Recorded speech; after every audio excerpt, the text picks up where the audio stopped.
ମୁଁ doctor Symphony Mohanty secretary organisation Odisha veterinary service association.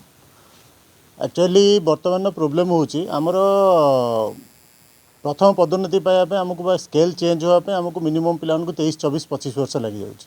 बर्तमान धरतु last 3-4 months तले आमर 206 जन पिला पाइले तादर जो मैंने लास्ट आड़ जो पिला रहिले से मैंने 27 वर्ष नेक्स्ट प्रमोशन पाइबे। तो यदि गोटे स्केल 25 वर्ष 27 वर्ष स्टाग्नेंसी हो जाऊँगी तेणु कम कर स्पृहा आसूना सत कथा कहीं आम देखुचु आम क्याडर सांगे जो मैंने डॉक्टर्स मैंने होचन इंजीनियर मैंने से माने पे 14-15 को पलि जाऊँ आम से 12-13 पढ़ी रही जाऊँ। तेणु कम कर इच्छा आस्ते आस्ते कमी जाऊँगी यहाँ सबुठ बड़ प्रोब्लेम। यापाई बहुत थर कहुई ये जो असंगति रही दरमार असंगति रही आमको बारंबार प्रतिश्रुति मिली जे ना आपंकर सल्व हो कोरोना पीरियड ठारू आमर जो कोरोना रे आमर माने प्रथम ये है से आमको चीफ सेक्रेटरी आरंभ कर समस्ते कही किंतु बर्तमान जाए तार कौन सुफल मिलना बारंबार डकरा मीटिंग कैंसल कराऊँच कौन गोटे तार